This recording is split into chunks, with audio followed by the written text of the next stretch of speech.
안녕하세요. 법 읽어주는 공정쌤입니다. 오늘은 도시 및 주거환경 정비법 7번째 시간 제3장 제5절 관리처분 계획 등에 대해서 공부해 보도록 하겠습니다. 먼저 법 제72조 분양 공고 및 분양 신청입니다.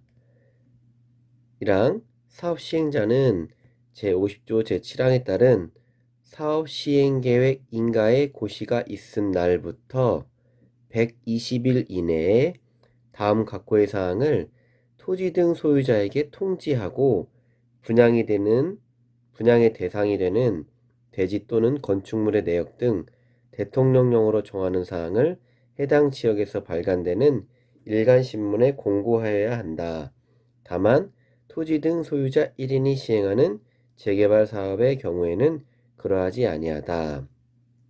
즉 사업 시행계획 인가 고시일로부터 120일 이내에 분양 대상자별 종전의 토지 또는 건축물의 명세 그리고 그 가격 2호 분양 대상자별 분담금 3호 분양 신청 기간 또 그 밖에 분양 장소 분양 대상의 대지 또는 건축물의 내역 분양 신청 자격 분양 신청 방법 등에 대한 사항들을 공고하는 겁니다. 토지 등 소유자에게 통지하고 분양 공고를 하는 거예요. 다만 토지 등 소유자 1인이 시행하는 재개발 사업의 경우에는 그러하지 아니하다라고 되어 있고요. 2항 제1항 제3호 분양 신청 기간이죠. 분양 신청 기간은 1항에 따라서 통지를 토지 등 소유자에게 통지한 날부터 30일 이상 60일 이내에 하여야 됩니다. 분양 신청 기간은 통지한 날로부터 2달 안에 해야 되고요. 기간은 1달 이상이 돼야 됩니다. 다만 사업 시행자는 관리처분 계획의 수립에 지장이 없다고 판단하는 경우에는 그 분양 신청 기간을 20일 범위에서 한 차례만 연장할 수 있다. 최대 80일까지 할 수 있다는 얘기가 되겠죠. 3항 대지 또는 건축물에 대한 분양을 받으려는 토지 등 소유자는 2항에 따른 분양 신청 기간 통지 받은 날로부터 30일에서 60일이었죠. 그 분양 신청 기간에 대통령령으로 정하는 방법 및 절차에 따라서 사업 시행자에게 분양 신청을 하여야 되는데요. 대통령령에서 분양을 신청하려는 자는 분양 신청서에 소유권의 내역을 분명하게 적고 그 소유 토지 및 건축물에 관한 등기부 등본 또는 황지 예전지 증명원을 첨부해서 제출토록 되어 있습니다. 4항 사업 시행자는 2항에 따른 분양 신청 기간이 끝나면 종료 후에는 사업 시행계획 인가의 변경으로 인해서 세대수나 주택 규모가 달라지는 경우에는 분양 공고 등의 절차를 다시 거칠 수 있고요. 또한 정관 등으로 정하고 있거나 총회 의결을 거친 경우에는 분양 신청을 하지 아니하는 자와 또 분양 신청 종료 이전에 분양 신청을 철회한 자에게 분양 신청을 다시 하게 할 수 있습니다. 6항 제3항부터 제5항까지의 규정에도 불구하고 투기과열지구의 정비사업에서 분양 대상자 및 그 세대에 속한 자는 분양 대상자 선정일 5년 이내에 분양 신청을 할 수 없도록 되어 있습니다. 다만 상속결혼 이혼으로 조합원 자격을 취득한 경우에는 분양 신청을 할 수 있다고 되어 있는데요. 투기과열지구 어디선가 본 것 같죠? 우리가 지난 시간에 제39조 조합원의 자격 등을 공부를 할 때 주택법에 따른 투기과열지구로 지정된 지역에서 재건축 사업을 시행하는 경우 조합 설립 인가 후 또 재개발 사업을 시행하는 경우 관리처분계획 인가를 받은 후에 해당 정비사업에 건축물 또는 토지를 양수한 자는 조합원이 될 수 없다. 투기과열지구 안에서의 조합원 자격을 제한하는 내용이 있었잖아요. 그 외에 그 분양 공고에서도 투기과열지구 안에서도 제한을 겁니다. 또 우리가 다음에 살펴볼 게 하나 더 있는데요. 이 도시 및 주거환경정비법이 2017년도에 개정이 되면서 투기과열지구 또는 조정 대상 지역에서의 제한사항들을 몇 가지를 걸었어요. 그 중에 아까 방금 말씀드린 조합원의 자격이나 또 그 분양 대상, 분양 신청에 대한 내용을 제한을 걸었고요. 나머지 한 가지 사항은 우리가 뒤에서 알아보도록 하겠습니다. 자, 제13조 분양 신청을 하지 아니한 자 등에 대한 조치. 자, 72조에서는 이제 분양 공고와 분양 신청에 대해서 알아봤는데요. 자, 분양 신청을 하지 아니한 자 등에 대한 조치를 어떻게 하는지 살펴보겠습니다. 1항 사업 시행자는 관리 처분 계획이 인가 고시된 날로부터 90일 이내에 손실보상에 관한 협의를 해야 됩니다. 누구와 해야 됩니까? 1호 분양 신청을 하지 아니하는 자. 2호 분양 신청 종료 이전에 분양 신청을 철회한 자. 3호 분양 신청을 할 수 없는 자. 투기과열지구였죠. 4호 관리처분 계획에 따라서 분양 대상에서 제외된 자와 손실보상에 관한 협의를 관리처분 계획 인가일로 다음 날부터 90일 이내에 해야 되고요. 자, 협의를 하는 데 있어서 그 협의가 성립되지 아니하면 그 기간의 만료일 다음 날부터 60일 이내에 수용 재결을 신청하거나 매도 청구 소송을 제기하여야 합니다. 자, 우리 지금 기간들이 많이 나왔는데 다시 한번 정리해 볼게요. 자, 사업 시행 계획 인가가 나면 자, 120일 이내에 분양 공고에 들어간 내용 등을 자, 토지 소유자 등의 통지를 하게 돼 있죠. 그리고 자, 이제 분양 공고가 났는데 자, 분양 신청 기간은 이 통지일로부터 30일에서 60일 사이 기간 동안 할 수 있고 한 차례 20일 동안 연장할 수 있었죠.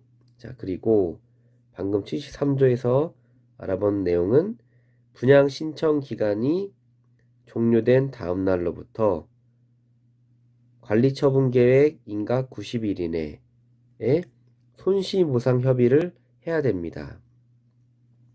그리고 그 협의가 성립되지 아니하면 만료일로부터 60일 이내에 수용재결 신청 또는 매도 청구 소송을 해야 된다는 내용을 정리해 보았습니다. 3항 사업시행자는 제2항에 따른 기간을 넘겨서 수용재결을 신청하거나 매도 청구 소송을 제기한 경우 자, 손실보상 협의를 했는데 협의 60일 동안 자, 협의가 성립되지 않아서 그 만료일 다음 날로부터 60일 이내에 수용재결을 신청하거나 매도 청구 소송을 제기해야 되는데 그 기간을 넘긴 경우에는 토지 등 소유자에게 이자를 지급하도록 되어 있습니다. 자, 그 이자의 지급률은 자, 협의기간 만료일로부터 6개월 이내는 5%, 6개월에서 12개월 사이는 10%, 12개월을 초과하는 경우에 15%로 정하고 있습니다. 자, 74조 관리처분 계획의 인가 등 1항 사업시행자는 72조에 따른 분양신청 기간이 종료된 때 분양신청 기간 다시 정리하면 30일에서 60일 사이였어요. 어느 날로부터는 한번 찾아보세요. 자, 그 신청 기간이 종료된 때에는 다음 각호의 사항이 포함된 관리처분 계획을 수립하여 시장 군수 등의 인가를 받아야 하며 인가받은 관리처분 계획을 변경, 중지 또는 폐지하는 경우에도 똑같이 인가를 받는데 다만 경미한 사항을 변경하는 경우에 신고하도록 되어 있습니다. 그러면 관리처분계획의 내용에는 분양 설계, 분양 대상자의 주소 및 성명, 분양 예정 대지 또는 건축물의 추산액, 그리고 보류지의 명세와 추산액 및 처분 방법,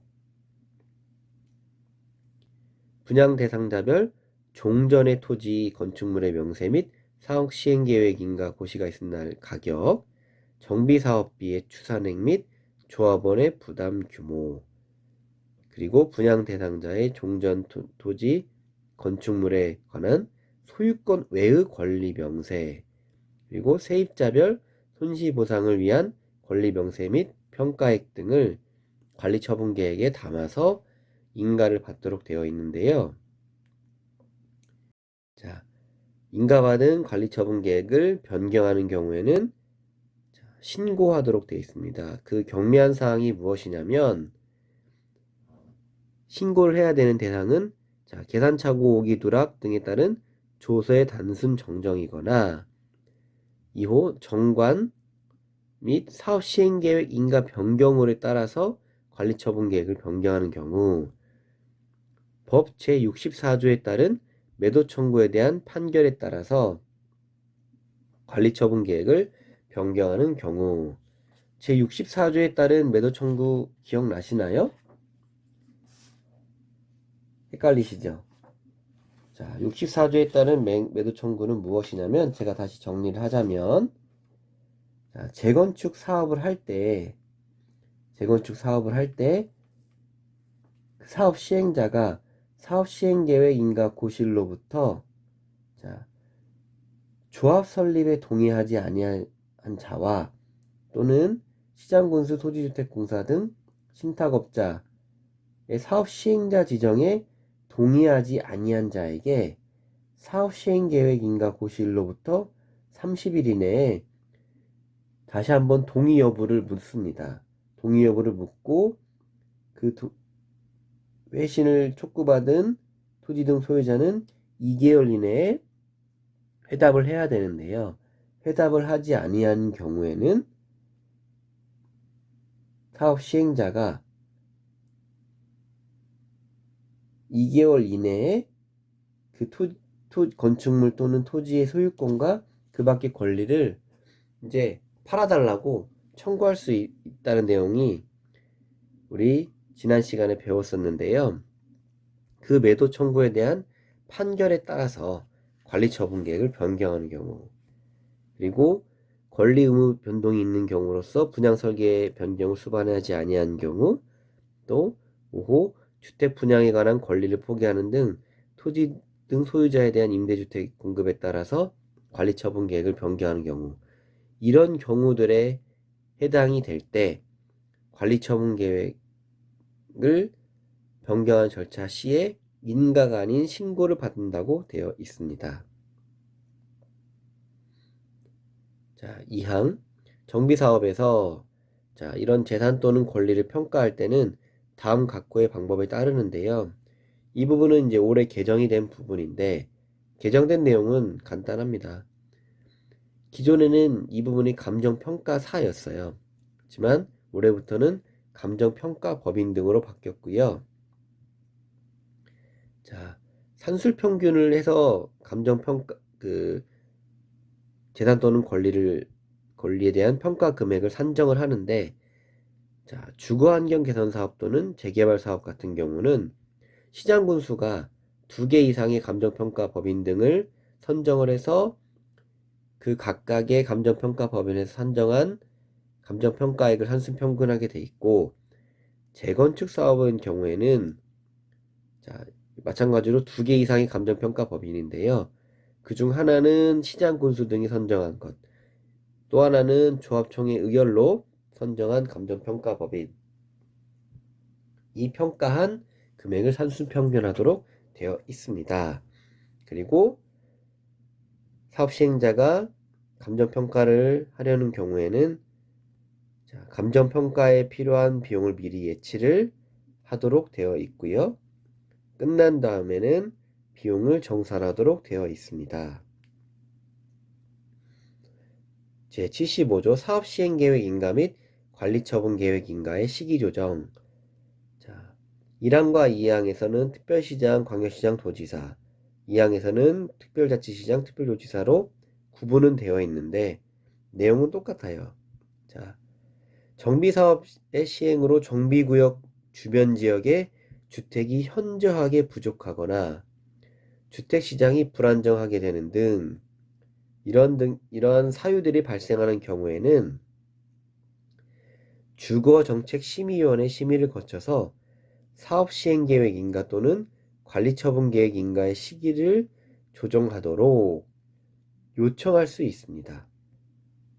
요청을 했고 이 요청을 받은 시장, 군수 또는 구청장은 특별한 사유가 없으면 그 요청에 따라야 하며, 자, 1년 범위 내에서 시기를 조정할 수 있다라고 되어 있습니다. 다시 정리하면 정비사업 시행으로 인해서 정비구역 주변 지역에 주택이 현저하게 부족하게 되거나 또는 주택시장이 불안정하게 되는 경우에는 사업시행계획인가나 관리처분계획인가에 대한 시기를 조정할 수 있고 조정되기 시기는 1년을 넘을 수 없다는 내용이 되겠습니다. 76조 관리처분계획의 수립기준. 자, 관리처분계획의 내용은 어떠한 기준으로 수립을 하는지 76조에서 정의하고 있는데요. 읽어보시면 될 것 같아요. 그 중에서 이제 1호부터 4호는 일반적인 내용이니까 넘어가고요. 자, 5호 분양 설계에 관한 계획은 분양 신청 기간이 만료한 날을 기준으로 수립을 하고, 자, 6호 이제 그 공급되는 주택 수인데요. 원칙은 1세대 또는 한 명이 하나 이상의 주택 또는 토지를 소유한 경우 1주택을 공급하도록 되어 있습니다. 이게 원칙인데, 자, 7호에서 제6호에도 불구하고 다음 항목의 경우에는 다음 항목에 따라 주택을 공급할 수 있다. 특히 남목에서 보면, 자, 우리 6호에서는 1주택을 공급하도록 되어 있는데 다음에 어느 하나에 해당하는 토지 등 소유자에게는 소유한 주택수만큼 공급하도록 할 수 있습니다. 자, 이런 것들이 시험에 잘 나오겠죠? 자, 첫 번째, 과밀억제 권역에 위치하지 아니한 재건축 사업의 토지 등 소유자는 소유한 주택수만큼 공급할 수 있는데요. 다만 투기과열지구 또는 조정 대상 지역은 해당되지 않습니다. 두 번째, 근로자 숙소나 기숙사 용도로 주택을 소유하고 있는 토지 등 소유자 또한 소유한 주택수만큼 공급받을 수 있고요. 세 번째, 국가, 지방자치단체, 토지주택공사. 네 번째, 혁신도시죠. 이전 공공기관이 소유한 주택을 양수한 자는 소유한 주택수만큼 공급받을 수 있습니다. 그리고 자, 2주택을 공급받는 경우인데 2주택을 공급받는 경우는 자, 가격의 범위 안에서 또 종전 주택 지역의 주택의 주거 전용 면적 범위에서 2주택을 공급받을 수 있는데 이 중에서 주택 하나는 60제곱미터 이하로 하고요. 그 60제곱미터 이하로 공급받은 1주택은 자, 전매 제한이 3년이 걸려 있네요. 이걸 남목. 자, 과밀억제 권역에 위치한 재건축 사업의 경우는 자, 최대 3주택까지 공급할 수 있습니다.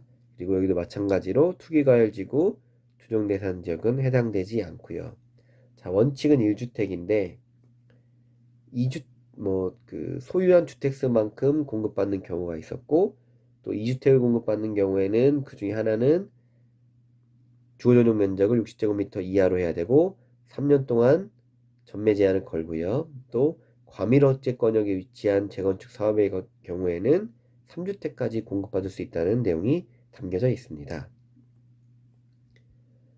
자, 77조 주택 등 건축물을 분양받을 권리의 산정 기준 1.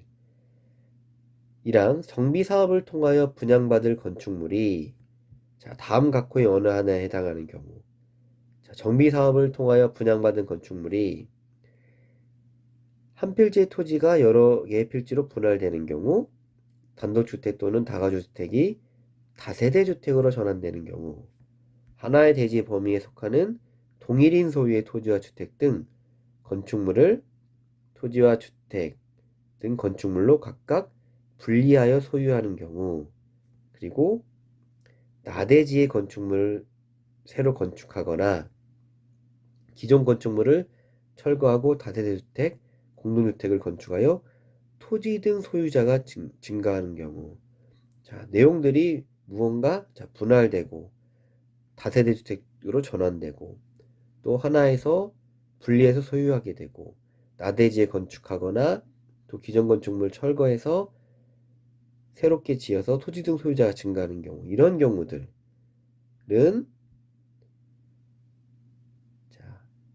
정비구역에 고시가 있은 날, 정비구역에 지정고시 전에 따로 정하는 날 기준으로 그 다음 날을 기준으로 건축물을 분양받을 권리를 산정토록 하게 되어 있습니다.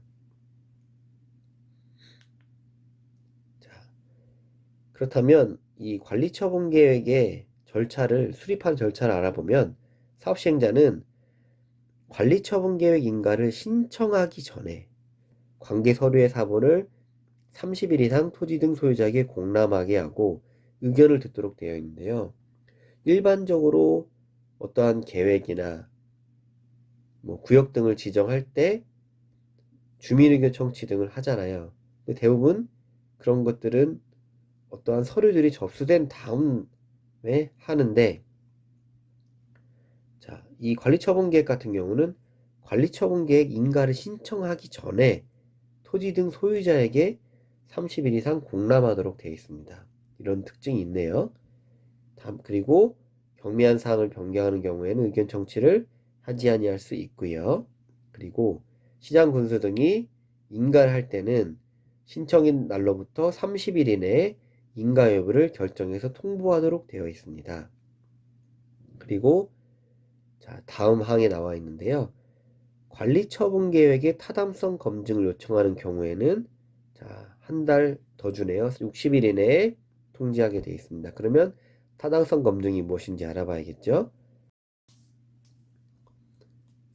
자, 3항 시장 군수 등은 다음 각 후의 어느 하나에 해당하는 경우 대통령령으로 정하는 공공기관에 관리처분계획의 타당성 검증을 요청하여야 한다라고 되어 있습니다. 자, 어떤 경우냐면, 자, 관리처분계획 인가시의 정비사업비와 사업시행계획서 기준의 정비사업비 차이가 있는 경우인데요. 사업시행계획이 먼저 있지 않습니까? 사업시행계획서를 작성할 때 정비사업비보다 이후에 인가를 받는 관리처분계획의 정비사업비가 10% 이상 늘어나는 경우나, 자, 72조 1항 분양공고시죠. 분양공고시의 분양 대상자별 분담금보다 관리처분계획 인가에 들어가는 조합원 분담 규모가 20% 이상 늘어날 때는 관리처분계획 타당성 검증을 요청해야 되고요. 그 검증 비용은 사업 시행자에게 부담하게 할 수 있습니다. 그리고 조합원 5분의 1 이상이 관리처분계획 인가 신청이 있은 날로부터 15일 이내에 요청하는 경우도 타당성 검증을 받도록 되어 있습니다. 자, 이거는 이제 인가를 했을 때는 마찬가지로 고시를 한다는 내용이 되겠고요. 자, 79조 관리처분계획에 따른 처분 등이랑 정비사업 시행으로 조성된 대지 및 건축물은 관리처분계획에 따라서 처분 또는 관리하도록 하고 있습니다. 그리고 사업시행자는 정비사업의 시행으로 건설된 건축물을 인가받은 관리처분계획에 따라서 공급하여야 하고요. 사항 사업시행자는 72조에 따른 분양 신청을 받은 후에 자녀분이 있는 경우, 남는 게 있다면 그 자녀분을 보류지로 또는 보류 건축물로 정하거나 조합원 또는 토지 등 소유자 이외의 자에게 분양할 수 있습니다. 자, 남는 거는 계속 남기거나 아니면 자, 대상자 외에도 분양할 수 있다는 내용이 되겠습니다. 그리고 자, 장관, 시도지사, 시장군수구청장 또는 토지주택공사 등은 자, 조합이 요청하는 경우에 재개발 사업의 시행으로 건설된 임대주택을 인수하도록 되어 있습니다. 자, 그래서 조합이 재개발 사업의 시행으로 건설된 임대주택의 인수를 요청하는 경우 자, 시도지사 또는 시장, 군수, 구청장이 우선하여 인수하여야 하며 이 인수 대상자가 예산 관리 인력의 부족 등으로 인수가 어려운 경우에는 장관에게 토지주택공사 등을 인수자로 지정할 것을 요청할 수 있습니다. 이때 인수 가격은 건축비의 부속 토지의 가격을 합한 금액이 되겠고요. 부속 토지의 가격은 사업 시행 계획 인가 고시가 있은 날 기준으로 감정평가 법인에서 감정평가사가 평가한 금액을 산술평균하게 되어 있습니다.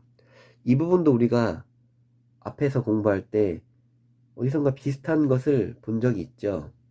자, 바로 사업 시행계획 인가 부분에서 소형주택 공급 및 인수 기억나시나요? 자, 사업 시행자가 마찬가지로 건설한 소형주택을 국토교통부 장관, 시도지사, 시장군수구청장에게 공급하도록 되어 있습니다. 그때 공급가격은 공공건설 임대주택의 표준건축비로 하고 부속토지는 인수자에게 기부채납한다고 되어 있었죠. 이 부분과 약간 다릅니다. 그리고 그 인수된 소형주택은 장기공공임대주택 20년 이상 임대기간인 장기공공임대주택으로 활용하도록 되어 있던 내용 기억나시죠? 자, 이렇게 지금 두 가지가 나옵니다. 이 두 가지를 비교해서 차이점이 있으니까 외워두시면 좋겠고요. 자, 6항입니다.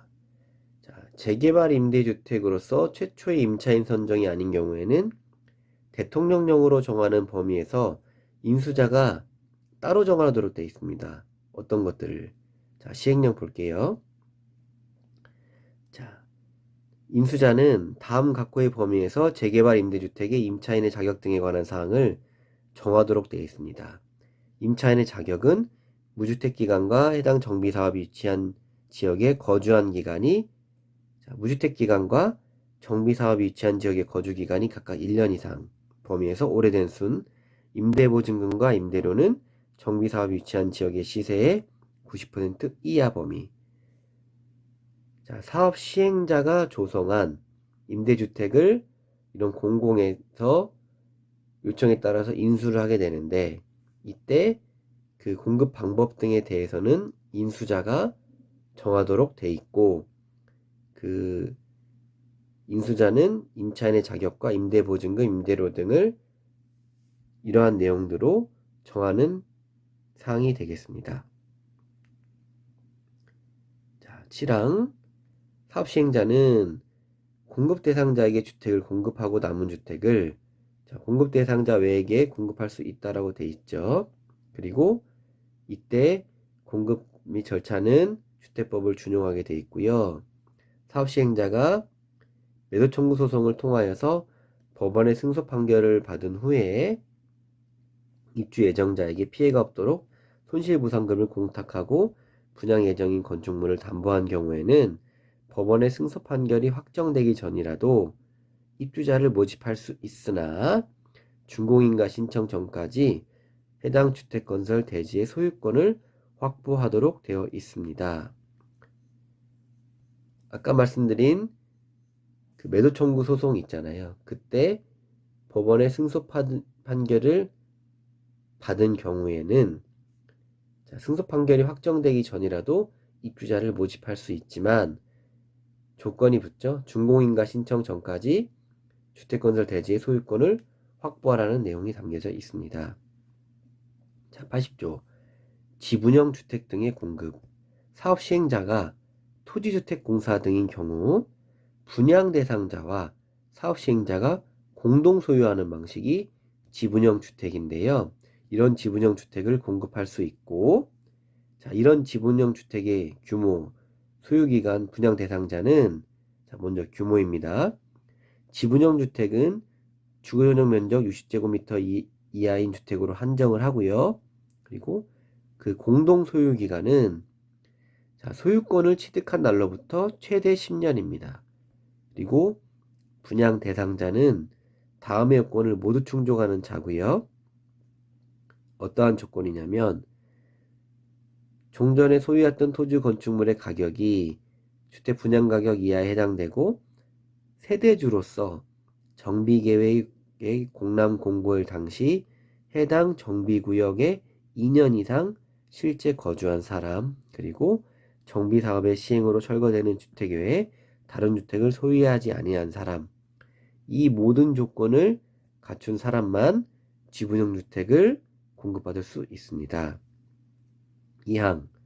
자, 장관, 시도지사, 시장군수, 구청장 또는 토지주택공사 등은 정비구역에 세입자와 대통령령으로 정하는 면적 이하의 토지 또는 주택을 소유한 자의 요청이 있는 경우, 자, 세입자 또는, 자, 면적이 90제곱미터 미만의 토지를 소유한 자로서 건축물을 소유하지 아니한 자, 그리고 바닥 면적이 40제곱미터 미만의 사실상 주거를 위하여 사용하는 건축물 소유한 자 등이 요청이 있을 때는, 자, 토지 임대부 분양주택으로 전환하여 공급하여야 한다.